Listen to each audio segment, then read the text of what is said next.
परितम करूं सिरनाय, बिगड़ी जन्म अनेक की, गुरु बिन कौन बनाए। नित्य ही दंडवत वंदना, नित्य करूं प्रणाम, चरण कमल गुरुदेव के, दुख बन जन सुख राम।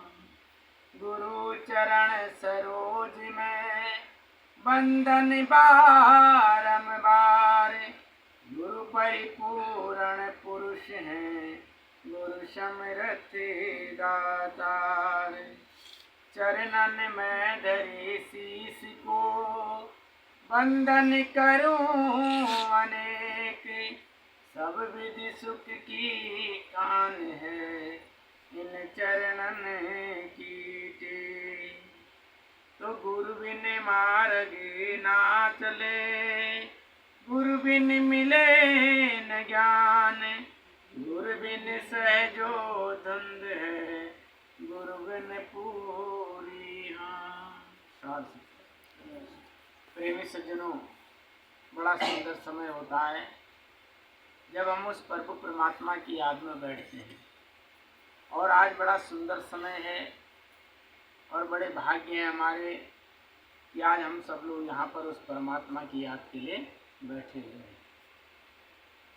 सभी लोगों को ढेर सारी बधाइयाँ हैं, ढेर सारी शुभकामनाएं हैं। ये जो समय है प्रेमी सज्जनों, ये मिलना बड़ा महाकठिन होता है। यह समय सबको नसीब नहीं होता और न ये पल सबको मिलता है।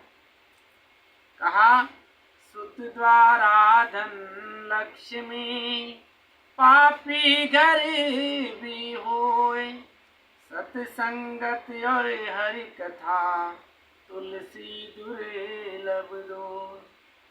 कहा कि मनुष्य के जीवन में धन दौलत रुपया पैसा सबके पास होगा। किसी के पास कम होगा, किसी के पास ज़्यादा होगा, लेकिन होगा। लेकिन बड़ा कठिन है। कहा, क्या कठिन है? कहा, सत्संग और हरि कथा, उस परमात्मा की चर्चा, उस परमात्मा के गुणगान करना बड़ा कठिन है। तो आज हमको ये बड़ा सुअवसर प्राप्त हुआ है।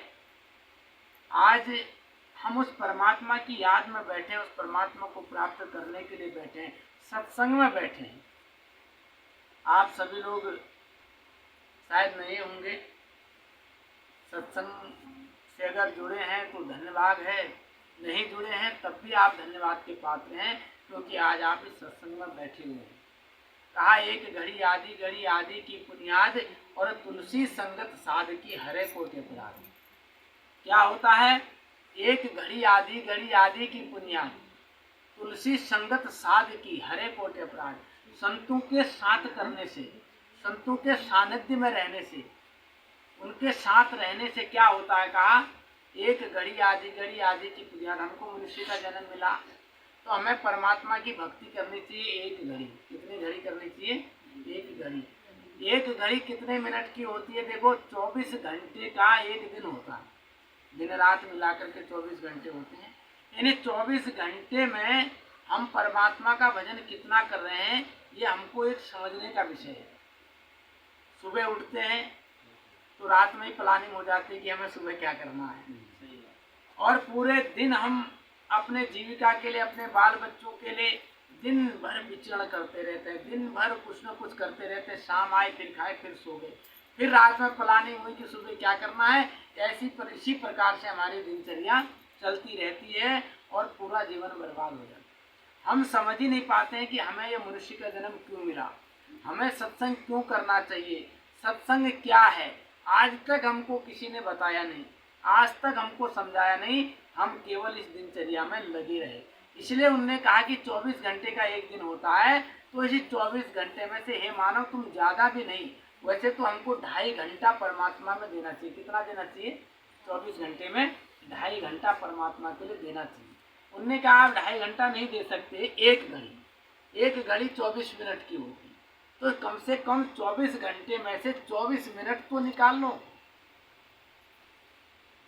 अब हम विचार करें कि हम कितना परमात्मा का भजन करते हैं। परमात्मा की याद कब करते हैं? जब हमारे ऊपर खूब ज़्यादा दुख आ जाए, हम बीमार हो जाए या कोई बात आ जाए, उस समय रटना होता है हमें, हे परमात्मा किसी प्रकार से ठीक हो जाए। कोई भला अच्छा डॉक्टर मिल जाए, कोई हमको ऐसी जगह मिल जाए जहाँ हमारे रोग ठीक हो जाए, उस समय चिल्लाते। लेकिन हम 24 घंटे में 2.5 घंटा परमात्मा का था, हम वो 2.5 घंटा नहीं दे पाते। तो संतों ने कहा 2.5 घंटा आप छोड़ दीजिए, 1 घड़ी यानी कि 24 मिनट, 1 घड़ी आधी घड़ी, 1 घड़ी उस परमात्मा का भजन करो।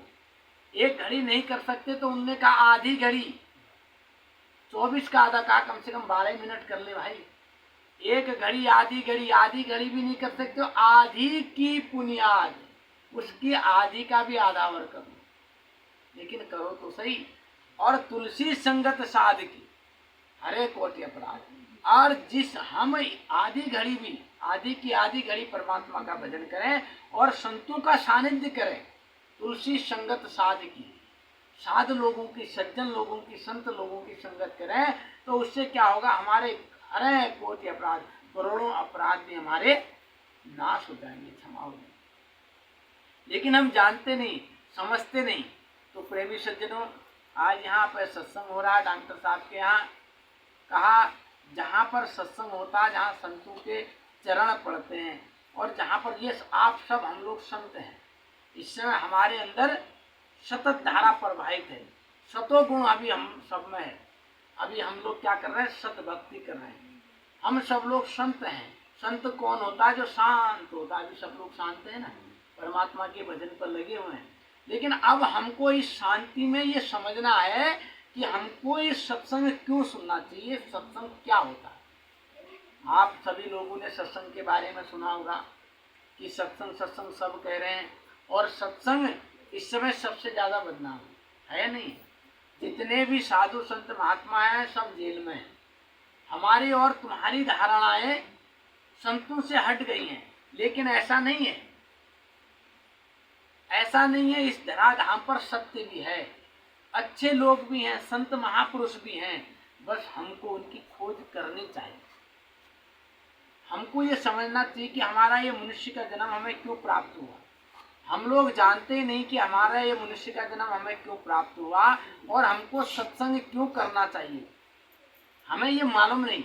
हमको सिर्फ इतना मालूम है, खाओ पियो, बच्चों का पालन पोषण करो, और जब अंत समय में सबको इस संसार से चले जाना, इतना ही मालूम है ना। लेकिन हमको सत्संग क्यों करना चाहिए, हमको ये मनुष्य का जन्म क्यों मिला, ये हमको मालूम नहीं है। तो इसलिए आज हमको ये जानना होगा। आज आप विवेक करिए, विचार करिए कि ये मनुष्य का जन्म हमें क्यों प्राप्त हुआ। ये मनुष्य का जन्म हमें इसलिए प्राप्त हुआ क्योंकि हमें इस जन्म में परमात्मा की भक्ति करनी है। किसकी भक्ति करनी है? परमात्मा की भक्ति करनी है। और हम क्या हैं? हम परमात्मा के अंश हैं। और ये परमात्मा क्या चीज है, पहले तो हमें समझना पड़ेगा ना कि परमात्मा किसको कहा।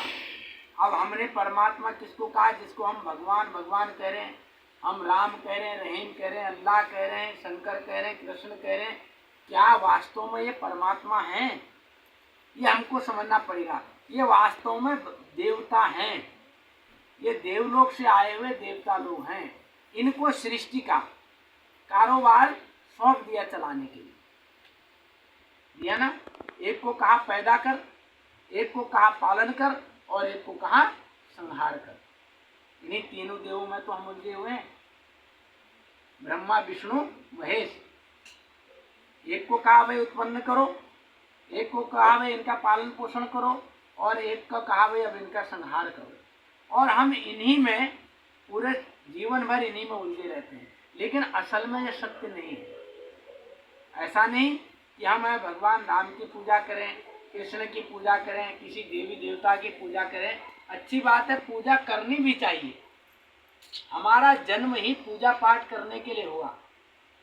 लेकिन इनकी पूजा करना व्यर्थ तो नहीं है, बेकार तो नहीं है। लेकिन इनकी पूजा करने से जिसके हम अंश हैं, जिस परमात्मा के हम अंश हैं, वो हमको प्राप्त नहीं होगा। अब हम किसके अंश हैं ये हमें रामायण बताती है। क्या कहती है? विधि हरि हर जाको ध्यान धरत हैं, मुनि जन सहज 88, सोई हंस तेरे घट भीतर, अलख पुरुष अविनाश। हम रामायण रोज पढ़ते हैं। हमारे गांव में अखंड रामायण होती है, 24 घंटे का पाठ होता है। उसके बाद हम पूजा पाठ करते हैं, हवन करते हैं, खूब लोगों को लंगर खिलाते हैं। फिर दूसरे दिन हम क्या करते हैं, कोई मछली मारने गया होगा, कोई बकरा काटने गया होगा, तो उसका क्या फायदा?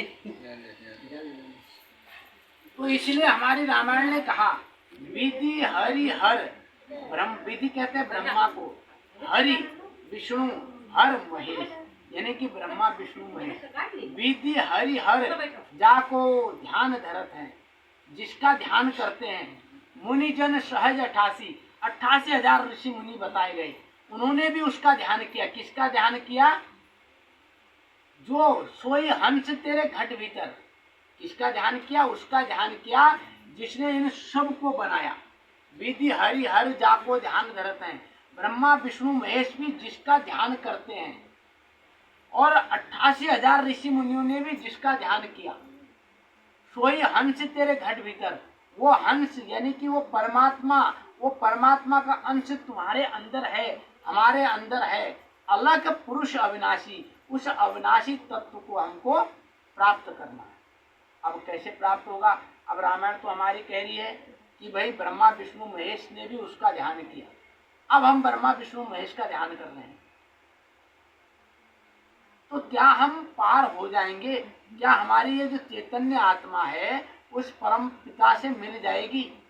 कभी नहीं मिलेगी। हम भगवान राम की पूजा करें, कृष्ण की पूजा करें, शंकर की पूजा करें, इनकी पूजा करने से हमको फल की प्राप्ति हो जाएगी, ऐसा तो नहीं कि गलत तो नहीं है। लेकिन हम जिसके अंश हैं उसके अंश में हम नहीं समाएंगे। क्यों? क्योंकि यह भी इस संसार में फंसे हुए हैं, यह भी इस संसार में फंसे हुए, यह भी चाहते हैं कि हमें परमात्मा का भजन करने को मिलता अगर हमको मनुष्य शरीर मिल जाता। इसीलिए रामायण में कहा है ईश्वर अंश जीव विनाशी, चेतन अमल सहज सुख राशि। रामायण कह रही है हमारी, हम नहीं कह रहे, और इसको हम रोज पढ़ते हैं। क्या कह रही है रामायण? ईश्वर अंश जीव, हम सब जीव हैं, जीव है ना। इसलिए रामायण में लिखा ईश्वर अंश जीव अविनाशी। ये ईश्वर का अंश है जीव, और कैसा है? अविनाशी है। ये शरीर के अंदर जो तत्व है वो अविनाशी तत्व है, उसका कभी नाश नहीं होता। नाश किसका होता है? इस शरीर का होता है। और ये शरीर हमको क्यों मिला? ये शरीर हमको इसलिए मिला कि ये जो अविनाशी तत्व हमारे अंदर है, इस शरीर में, इस शरीर के द्वारा भक्ति कर करके हमें उस परम तत्व में मिल जाए। इसलिए रामायण कह रही है ईश्वर अंश जीव अविनाशी, और चेतन अमर सह सुख राशि। जो हम क्या है? ईश्वर के अंश हैं, ईश्वर अंश जीव। ये जो जीव है वो किसका अंश है? ईश्वर का अंश है, और अविनाशी है, जिसका नाश नहीं होता। और कैसा है? चैतन्य है। चैतन्य है या नहीं है? देखो हम कितने बड़े बड़े काम कर रहे हैं इस शरीर से। हवाई जहाज हमने उड़ा दिए, विज्ञान ने आज इतना चमत्कार कर दिया, हमारी नस अगर खराब हो रही है तो प्लास्टिक की नस डाल करके भी इंसान को चला दे रहा। तो ये चैतन्य है, और ये जो इसके अंदर ये तत्व है, कहा ये चैतन्य है और अमल करने लायक है। चेतन अमल, और सहज में ही सुख देने लायक है। चेतन अमल सहज सुख राशि, अब सहज में ही सुख देने वाला है। तो क्या ऐसा हम को प्राप्त हुआ रामायण का पाठ करके, गीता का पाठ करके, या हनुमान चालीसा का पाठ करके? हो सकता है इनका पाठ करके, इनकी भक्ति करके हमको कुछ फल प्राप्ति हो जाए। जैसे अगर हमको सेब खाने की इच्छा हुई, अगर मुझे सेब खाने की इच्छा हुई, मैंने कर्म किया, मैं गया बाजार गया और कहीं पर सेब का ठेला देखा, वहां से मैंने सेब ले लिया और फल खा लिया, खत्म हो गया ना। हमने उतना कर्म किया, हमको सेब खाने की इच्छा हुई, बाजार गए, सेब का फल ले आए और खा लिया, कहानी खत्म। अगर हम चाहें कि हमको सेब का पेड़ मिल जाए तो बाजार में नहीं मिलेगा, उसके लिए हमको उसका पता करना पड़ेगा कि सेब होता कहाँ है ना। या तो हमको शिमला जाना पड़ेगा या हमको कश्मीर जाना पड़ेगा। और जब सेब का फल मिल जाएगा, उसकी सेब की पेड़ की हम जब देखभाल करेंगे तो हर साल हमको फल खाने को मिलेगा, पूरा पेड़ ही मिल जाएगा। ठीक इस प्रकार से वो परमात्मा सब फलों का पेड़ है। जब हम उसके की सेवा करने लग जाएंगे तो हमको उसका अनंत फल मिल जाएगा, उसका हमको अनंत फल मिल जाएगा। तो हम इस संसार में जितने भी देवी देवताओं की भक्ति करते हैं, इनसे हम केवल फल प्राप्त करते हैं। आपने देखा होगा, हम कोई भी भक्ति करते हैं तो या तो हम कहेंगे मेरा बच्चा ठीक हो जाए, या मुझे धन दौलत मिल जाए, मेरे शरीर का रोग ठीक हो जाए, यही तो आराधना करते हैं। लेकिन वास्तव में हम भक्ति कर ही नहीं पाते, हम भगवान की भी भक्ति नहीं कर पाते हैं। कैसे नहीं कर पाते हैं प्रेमी सज्जनों?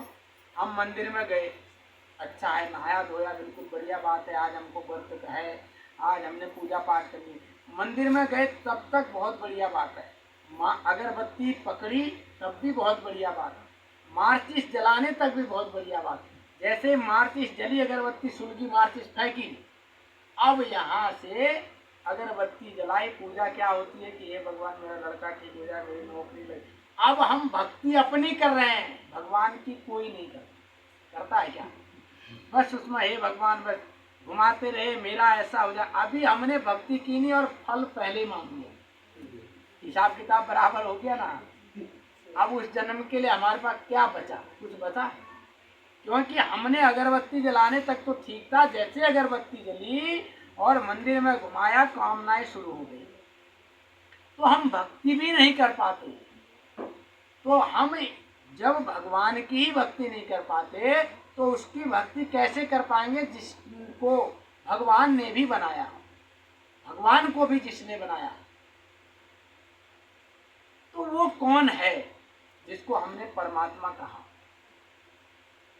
वह तत्व क्या है? वो ये सत्संग में बताया जाता है, इसे सत्संग में जनाया जाता है, इस सत्संग में सुनाया जाता है कि हे मनुष्य, आज से पहले आप अनेक योनियों में थे। इस कहा इस धराधाम पर 84 लाख योनियां हैं, सभी ने सुना है ना, इतना कहना सबने सुना है कि 84 लाख योनि है। और इस 84 लाख योनियों के अंदर एक मनुष्य की योनि है जो सबसे उत्तम है। अब ये सबसे उत्तम क्यों है? आपने देखा शेर कितना बलशाली है, हाथी कितना विशाल जानवर है। अगर वो चाहे कि मैं परमात्मा की भक्ति कर लूं तो भक्ति कर पाएगा क्या? नहीं कर पाएगा। क्यों नहीं कर पाएगा? क्योंकि उसके अंदर भगवान की भक्ति करने का विवेक नहीं है, बुद्धि नहीं, वो केवल भोगता है। मनुष्य को छोड़ करके इस धराधाम पर जितने भी जीव प्राणियां हैं वो केवल भोग योनियां हैं, वो अपने पिछले जन्मों का भुगतान भोग रही हैं। लेकिन मनुष्य जन्म, एक मनुष्य जन्म ऐसा जन्म है जो अपने पिछले जन्मों का भुगतान करते हुए नया कर्म कर सकता, परमात्मा से भी जुड़ सकता। इसलिए मनुष्य जन्म को क्या कहा? भोग योनि के साथ साथ योग योनि भी है। ये मनुष्य का जन्म कैसा है? भोग योनि के साथ साथ योग योनि भी है। योग माने जुड़ जाना, भोग माने भुगतना। हमने जितने भी कर्म किए थे उन कर्मों को हम भोग रहे हैं, और जो कर रहेंगे वो भी भोगेंगे। तो लेकिन हमारे अंदर इतना एक उत्तम शरीर दिया कि हम पिछले जन्मों का भुगतान करते हुए इस जन्म में हम परमात्मा से जुड़ भी सकते हैं, इसलिए इसको योग योनि भी कहा। लेकिन अन्य जानवरों में या अन्य प्राणियों में यह सुविधा उपलब्ध नहीं है। इसीलिए तो कहा कि मानुष तन या मनुष्य का तन देव दुर्लभ है। कहा देवताओं को भी मिलना बड़ा कठिन है। क्यों मिलना कठिन है? क्योंकि देवताओं को सौंप दिया कारोबार, कहा कि जाओ भाई तुम पृथ्वी पर, एक को कहा पैदा करो, एक को कहा पालन करो, एक को कहा संहार करो। अब ये पृथ्वी देखो कितने हजारों वर्ष से है ना, उनको तो कार्यभार सौंप दिया, अब वो अपने कार्य में लगे हुए हैं। अब उनको मनुष्य जन्म कैसे मिलेगा? उनको तो ये जब तक सृष्टि है उनको रहना है। लेकिन मनुष्य को मनुष्य का जन्म मिला, 84 लाख योनियां भोगने के बाद लास्ट योनि मनुष्य की मिली। उनसे कहा कि हे मानव, तुम जिसके अंश थे उसमें मिल सकते हो इस मनुष्य को जन्म को पा करके, लेकिन हमने जाना ही नहीं, सत्संग को समझा ही नहीं। सत्संग हमने किसको समझ लिया? आपस में बैठ करके चर्चा करना हमने सत्संग समझ लिया।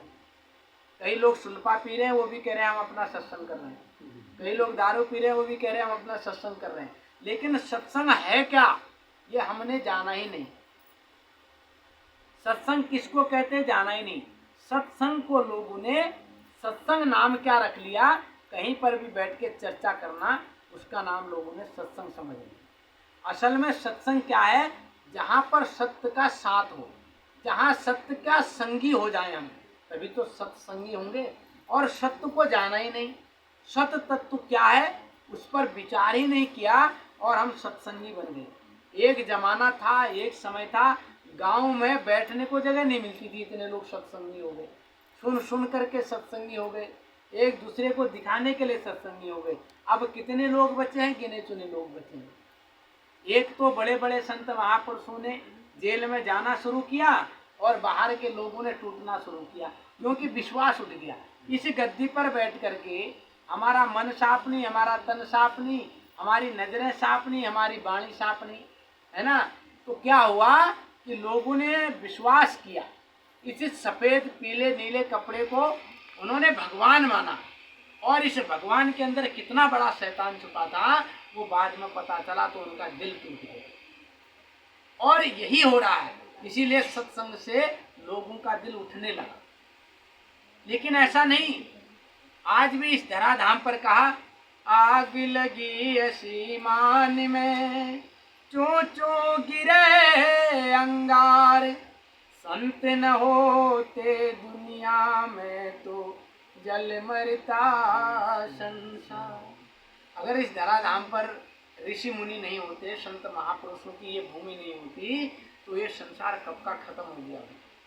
आज भी संसार में ऐसे ऐसे संत महापुरुष साधु लोग जीवित हैं जिनके तपोबल से यह पृथ्वी जीवित है। और जैसे जैसे अत्याचार बढ़ रहा है इस धराधाम पर, वैसे वैसे विनाश किया रहा है। आ रहा है नहीं आ रहा? आ रहा है ना। क्यों? क्योंकि अधर्म बढ़ रहा है, धर्म की हानि हो रही है। इसीलिए तो श्री कृष्ण भगवान ने अर्जुन को कहा कि अर्जुन, जब जब धर्म की हानि होगी तब तक मैं शरीर धारण करके आऊंगा और जीवों का उद्धार करने के लिए मैं उनकी रक्षा करूंगा। और इसीलिए प्रेमी सज्जनों, आज हमको समझना है, आज हमको जानना है कि ये सत्संग क्या है, ये मनुष्य का जन्म हमको क्यों मिला। ये मनुष्य का जन्म हमको परमात्मा की भक्ति करने के लिए मिला। वो परमात्मा क्या है मैं आपको बताऊं, ये आत्मा है और वो परमात्मा है। जिसको हम परमात्मा कहते हैं ना, उसको आप लोग समझिए। परमात्मा क्या है? वो जो आत्मा है जिससे हम पैदा हुए हैं वो परम है। परम किसको कहते हैं? जिसका जैसा कोई ना हो, उसका जैसा कोई ना हो, बिल्कुल अद्भुत विमल हो, जिसमें रत्ती भर भी दाग न हो, परम आत्मा। हम भी उसी से निकल करके आए, यहाँ निकल करके आए तो आत्मा कहलाए। और ये आत्मा जब इस संसार में फंस गई तो हम जीव कहलाए। जब माया में आ गई ये आत्मा तो जीव कहलाए। लेकिन हम पहले किसके साथ थे? परम के साथ जुड़े थे, परमात्मा के साथ जुड़े थे। जब वहाँ से अलग हुए तो केवल जीव कहलाए, और जब इस माया में मिल गए तो जीव आत्मा कहलाए, और यहाँ आकर के भूल गए। जब वो मनुष्य माँ के गर्भ में होता है, 9 महीने माँ के गर्भ में रहता है, सबसे बड़ा नरक कुंड है। उस गर्भ में जब बच्चा माँ के गर्भ में रहता है तो उस समय वो छटपटाता है, कहता है, हे मालिक मुझे इस गर्भ से बाहर निकालिए, मैं बाहर जाना चाहता हूँ, मैं आपकी भक्ति करूँगा। उसको मालिक देखो माँ के गर्भ में बच्चा कैसे पलता है, कुछ पता है? कैसे उसका भोजन होता है, कैसे वो खेलता है। अगर किसी को एक कमरे में अभी ये पंखा बंद हो जाए तो हमारा दम यहीं घुटने लगेगा ना। तो उस गर्भ के अंदर वो बालक रहता कैसे होगा? कौन सी ऐसी सत्ता है, कौन सा ऐसा तत्व है जो उस आत्म जीव को, उस जीव को उस गर्भ के अंदर पाले रखता है। आज हम इस बात को नहीं समझ रहे हैं। तो वहां पर जीव जब दुखी हो जाता है, आपने देखा माँ चटपटा भी खाती है, मिर्च मसाला भी खाती है, वो सारा उस बच्चे के शरीर में जाता है, वो पूरा द्रवित हो जाता है, वो छटपटाता चिल्लाता है, मालिक मुझे इस गर्भ से बाहर निकालिए। कितना बड़ा गर्भ है, मल मूत्र में रहता है वो।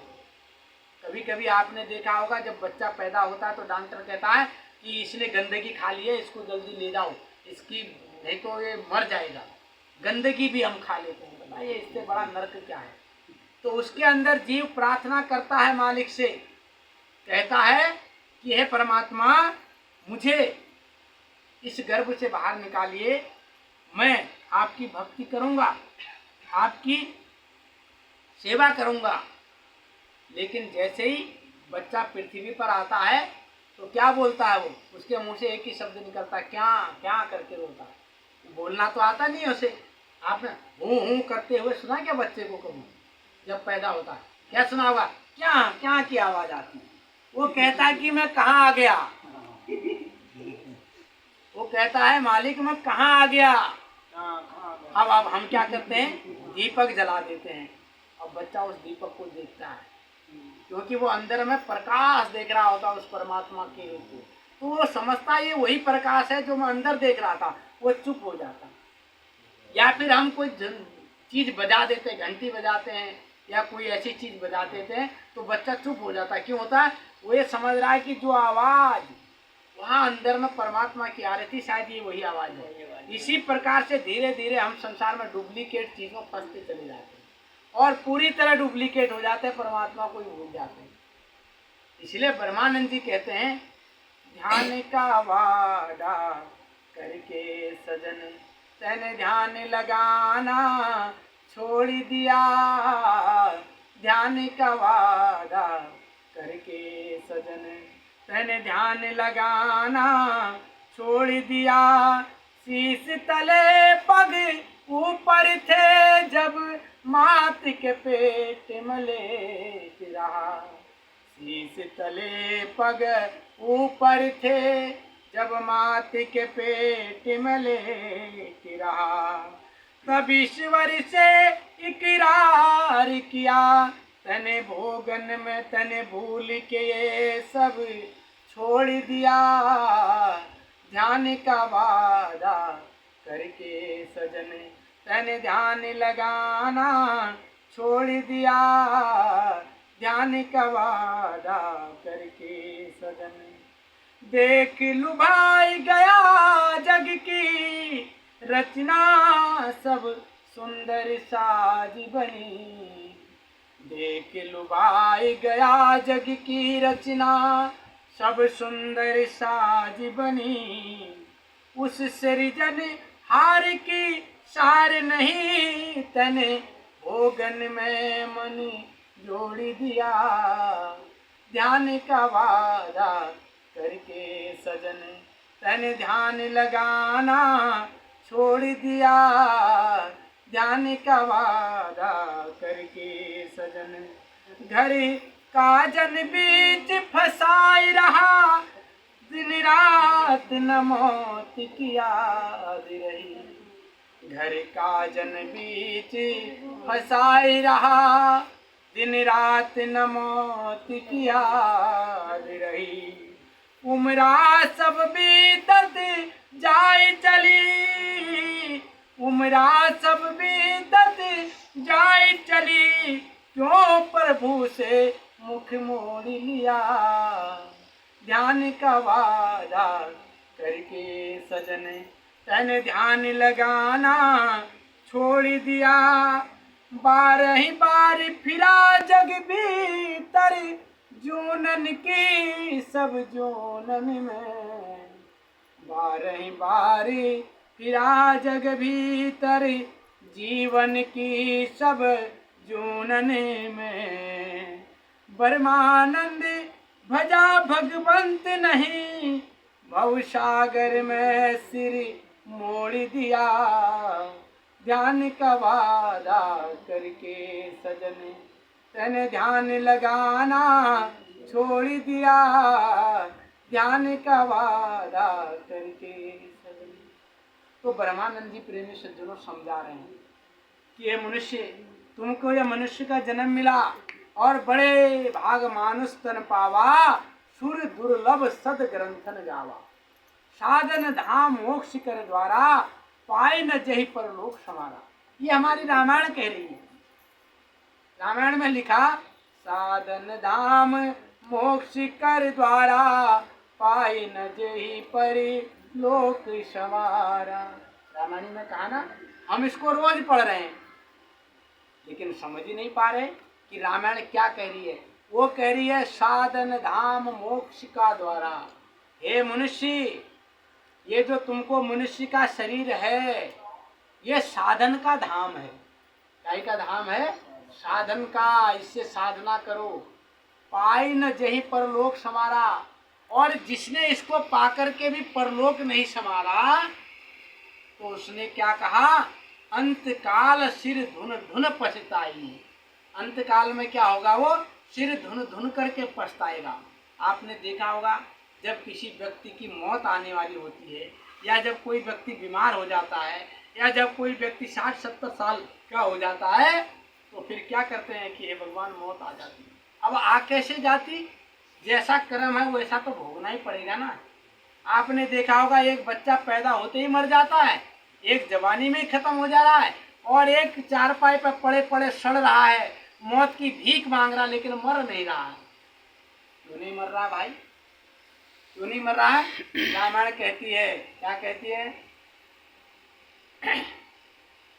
कहा, कर्म प्रधान विश्वर चिराखा, जो जस कीनी तसी फल चाखा। क्यों नहीं मर रहा है?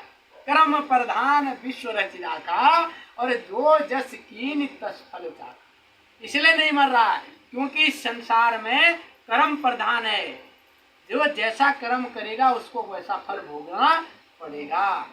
इसलिए कहा कि हे मनुष्य, रामायण ही समझा रही है। कहा, बिनु सत्संग विवेक न होई, राम कृपा बिनु सुलभ न सोई। ये सारी रामायण हमको बात बता रही है, लेकिन हम कितना समझ रहे हैं उसको। रोज रामायण का पाठ कर रहे हैं रोज। अरे भाई, रामायण को पढ़ करके उसका अर्थ समझ करके उसके कहे अनुसार हमको भक्ति करनी थी। लेकिन हम क्या करते हैं, रामायण को लाते हैं, लाल कपड़े में लपेटते हैं और उसके ऊपर से अगरबत्ती जलाते हैं, उसी पर सर पटक देते हैं। परमात्मा मिल जाएगा क्या? भगवान राम मिल जाएंगे क्या? नहीं भाई, उस किताब को पढ़ना था, उसको पढ़ करके मनन करना था। रामायण कहती है, सुनहि समझहि लहहि चार फल। रामायण क्या कहती है? सुनो, समझो और फिर लो, चार फल। वह चार फल क्या है हमको पता ही नहीं। आपने सब लोगों ने हनुमान चालीसा पढ़ी होगी, और हनुमान चालीसा सब लोग पढ़ते होंगे। एक हमारे यहाँ कहावत है, हनुमान चालीसा पढ़ोगे तो भूत भाग जाएगा। क्यों? तो हनुमान चालीसा सभी याद करते हैं। उसमें पहला श्लोक क्या है?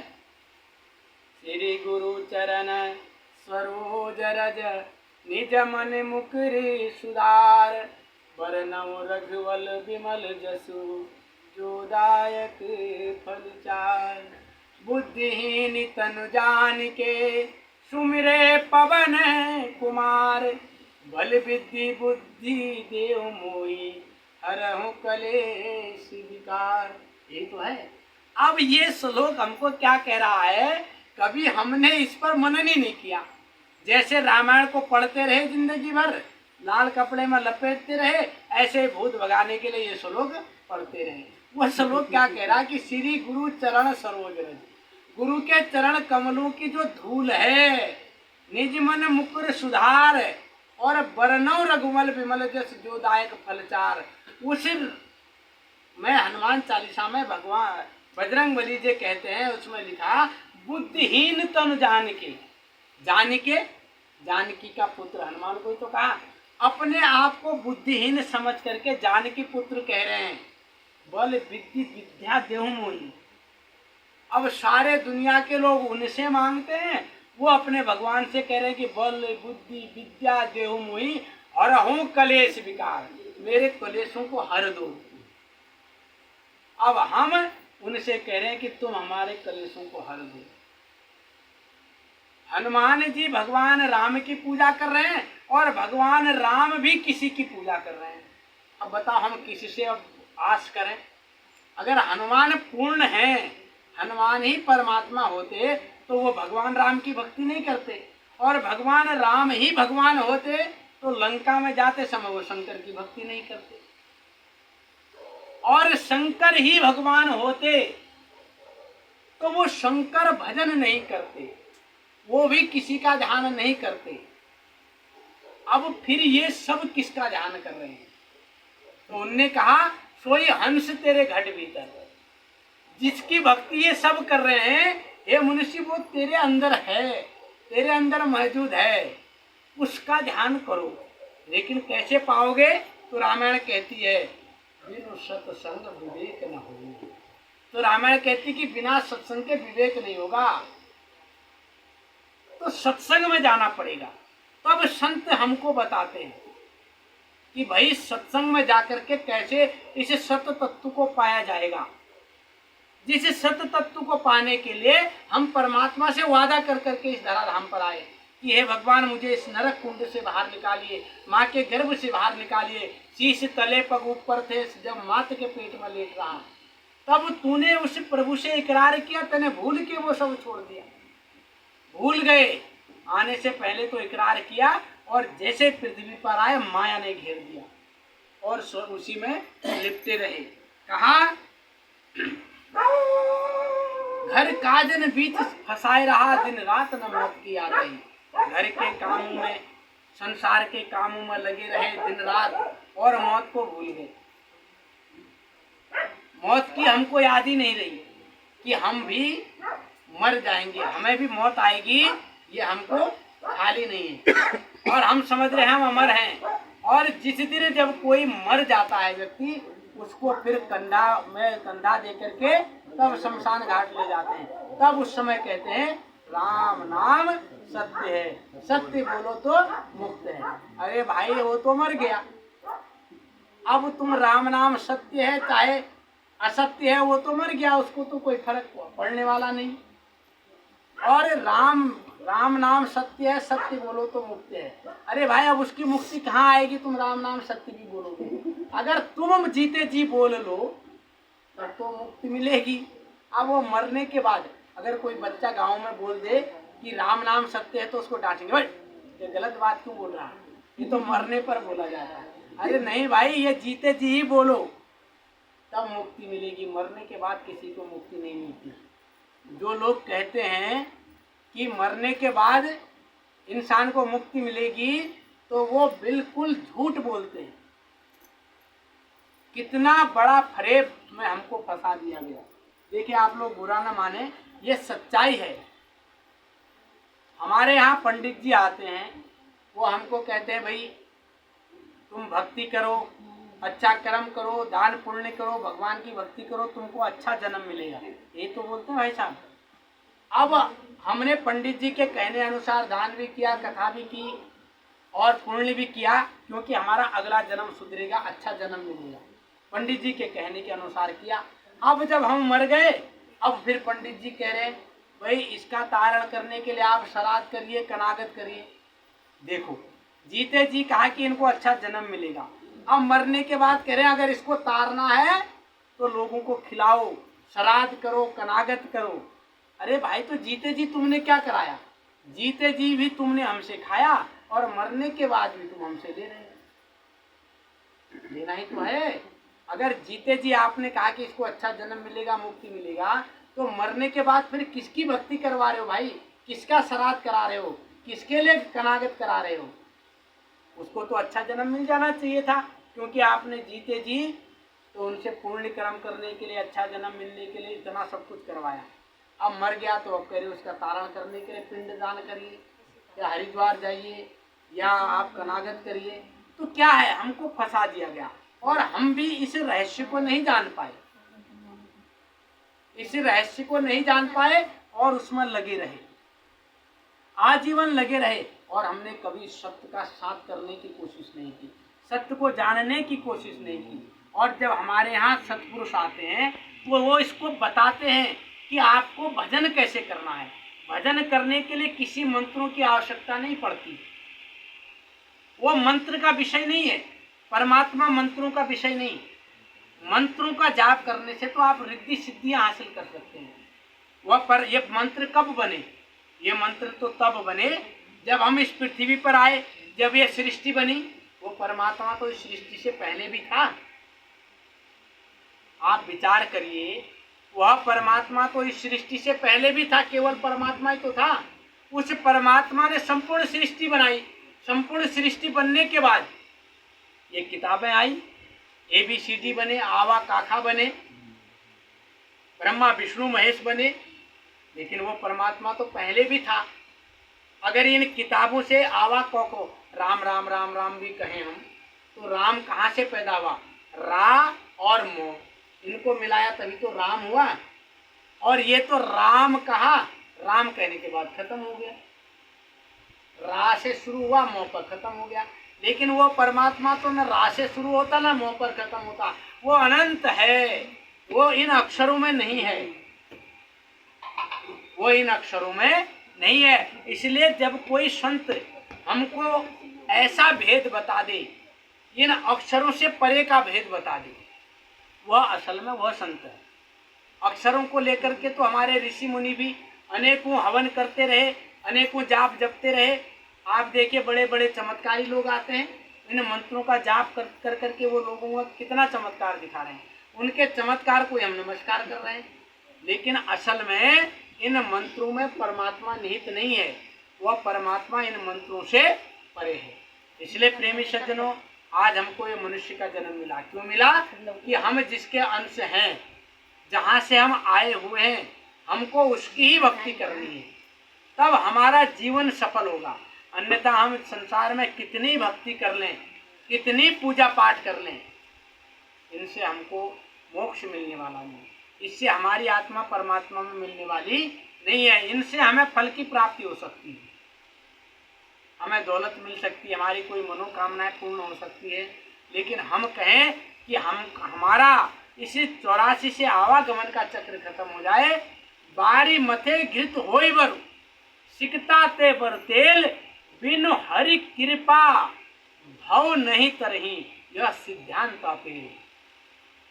कहा बारी मते घृत होए बर, पानी को मथने से घी निकल सकता है, ऐसा भी हम मान सकते हैं। वारी मते घृत होए बर सिकता ते बर तेल, पानी को मथने से घी निकल सकता है, ऐसा हम मान सकते हैं। और कहा बालू के पिराई करने से तेल भी निकल सकता है, ऐसा भी मान सकते हैं। लेकिन बिना गुरु के भजन के, बिना उस परमात्मा के भजन के हम भव सागर से तर जाएं, ऐसा कभी नहीं हो सकता। अगर ऐसा होता तो हमारी रामायण कभी नहीं कहती बिन सत्संग विवेक न हुई। बिना सत्संग के विवेक ही नहीं होगा, कभी नहीं कहती। आपने देखा होगा, राम की रामायण सभी लोगों ने सुनी है।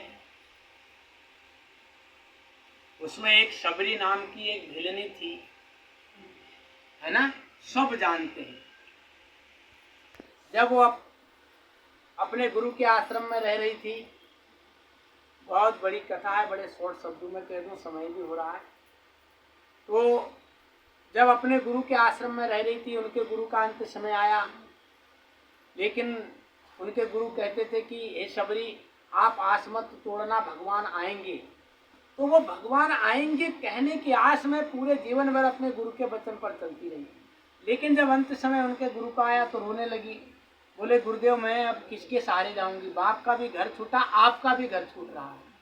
उनने कहा शिवरी तू हताश मत हो, भगवान राम तुम्हारे पास जरूर आएंगे। तो वो अपने गुरु के वचन पर अडिग रही। आंखों की पलकें बड़ी बड़ी हो गई, बाल धौले हो गए और पीठ कुमड़ा गई, लेकिन वो इस आस में थी कि भगवान राम आएंगे।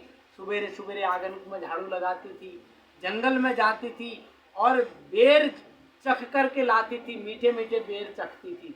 वो बावरी इतनी बावरी थी, इतनी प्रेम में मगन थी, उसको पता नहीं था कि मैं मीठे बेर रख रही हूँ या बेर जूठे कर रही हूँ। उसके मन में तो ये प्यार था कि भगवान राम कहीं खट्टा न खा लें, वो मीठा खाएं। वो उनके प्रेम में इतनी मगन थी, वो भूल गई थी कि मैं बेर जूठे भी कर रही हूँ, क्योंकि वो प्रेम में इतनी रंगी हुई थी। उसको केवल इतना ध्यान था कहीं बेर खट्टे ना हो, लेकिन वो उसको कहाँ याद था कि बेर जूठे हो रहे हैं। और एक दिन भगवान राम जब आए तो पूछते हैं, हे माता शिबरी का आश्रम कौन सा है, वो कहाँ है। जब उनने देखा शिबरी ने भगवान राम को, तो जान गई, पहचान गई। उनने कहा मैं दशरथ का पुत्र राम हूँ। तो पैरों में पड़ गई, बावरी हो गई, अंदर दौड़े बाहर दौड़े, चटाई ला करके बिठाया और झूठे बेर ला करके रख दिए। और भगवान राम ने बड़े प्यार से उन बेरों को खाया और लक्ष्मण ने नहीं खाया, फेंक दिए वो बेर। क्यों? क्योंकि उनकी गति निराली थी। तब शिबरी ने कहा, भगवान अब आप बताइए मुझे क्या करना चाहिए। तो उनने कहा, हे शिबरी, मैं तुमको नवदा भक्ति बताता हूँ। नवदा भक्ति 9 प्रकार की भक्ति। प्रथम भक्ति कहा, प्रथम भक्ति कर संतन संगा, दूसर भक्ति मम कथा प्रसंगा। ये रामायण में कहा। जरा इसका अर्थ पूछ लीजिए रामायण का पाठ करने वालों को। वो नवदा भक्ति में सबसे पहली भक्ति बताते हैं, प्रथम भक्ति कर संतन सत्संगा। पहली भक्ति है शिबरी, तुम संतों का सत्संग करना, और दूसरी भक्ति मेरे कथा को सुनना। पहले उन्होंने कहा संतों का साथ करो, संतों का सानिध्य करो, तब तुम मुझे प्राप्त करने वाले हो। तो वहीं पर थोड़ी सी दूर पर एक पंपा सरोवर नाम का एक तालाब था, सुना होगा ना रामायण में। तो उन्होंने गुरु भक्ति करने वाले को, सत्संग करने वाले की कितनी बड़ी ख्याति भगवान राम ने समझाने की कोशिश की। तो सारे ऋषि मुनि लोग वहां आए, भगवान राम से विनती की कि भगवान ये जो सामने पंपा सरोवर है ये बड़ा मलिन है, इसका पानी पीने योग्य नहीं है, इसे आप निर्मल कर दीजिए। तो भगवान राम ने कहा, देखो कितने बड़े बड़े ऋषि मुनि लोग हैं, देवता लोग आए हुए हैं, सब लोग इस तालाब में प्रवेश करिए, हो सकता है ये पंपा सरोवर निर्मल हो जाए। तो सबसे पहले देवताओं ने प्रवेश किया, तब भी पंपा सरोवर निर्मल नहीं हुआ। उसके बाद साधु संतों ऋषि मुनि ने प्रवेश किया, तब भी उसमें वो निर्मल नहीं हुआ। तो सब लोगों ने विनती की भगवान से, कहा भगवान राम आप ही चले जाइए, हो सकता है ये पंपा सरोवर निर्मल हो जाए। तो भगवान राम भी चले गए, तब भी निर्मल नहीं। अब बड़े सब लोग खामोश। तो उनने सबरी को कहा, हे माते, आप इस पंपा सरोवर में अपने चरण कमल डालिए, हो सकता है पंपा सरोवर निर्मल हो जाए। तो सबरी रोने लगी, कहा इतने बड़े बड़े ऋषि मुनि लोग, भगवान लोग, हे प्रभु आप स्वयं इस तालाब में चले गए हैं, मैं जैसी भीलनी जाऊंगी तो पंपा सरोवर कैसे निर्मल हो जाएगा। उन्होंने कहा नहीं नहीं, आप प्रवेश तो करिए। जैसे भीलनी ने पंपा सरोवर में पैर डाला, वो पंपा सरोवर निर्मल हो। जानते क्यों? भगत के बस में है भगवान, एक भजन सुना होगा ना आपने। क्यों? क्योंकि भगवान दिखाना चाहते थे कि जिसके अंदर निर्मल भक्ति होती है, जिसके अंदर छल कपट नहीं होता है, जो सत्संग करता है, जो सत्य की राह पर चलता है, वो किसी भी चीज को निर्मल कर सकता है। जैसे ही माता शिवरी ने पैर डाले, वो पंपा सरोवर निर्मल हो गया। सारे देवताओं ने, ऋषि मुनियों ने फूलों की बारिश की। उनने कहा कि ऐसी भक्ति करने वाली भक्ति नहीं हमने आज तक नहीं देखी। भगवान राम ने भी जिस सरोवर को निर्मल नहीं कर पाया, वो सत्संग के प्रभाव से, गुरु के भक्ति के प्रभाव से, सबरी के चरण कमलों से निर्मल हो गई। तो इसलिए प्रेमी सज्जनों, हमारा ये मनुष्य जन्म कितना अनमोल है कि आज हम भगवान को प्राप्त करने की सामर्थ्य शरीर में रख सकते हैं।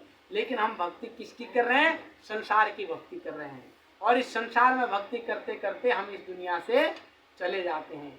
इसलिए कह रहे घर काजन बीच फंसाए रहा, दिन रात न मौत की याद रही। देख लुभाए गया जग की सब सुंदर रचना साज बनी। इस सुंदर की जग की, इस संसार की सुंदर सुंदर रचनाओं को देख करके भूल गए हम ये भी भूल गए कि हमको कल मरना भी पड़ेगा, मौत भी हमें पता नहीं। और जब मर जाते तब कहते बड़ा भला आदमी था भाई, मर गया। अब मर गया तब कह रहे राम नाम सत्य है।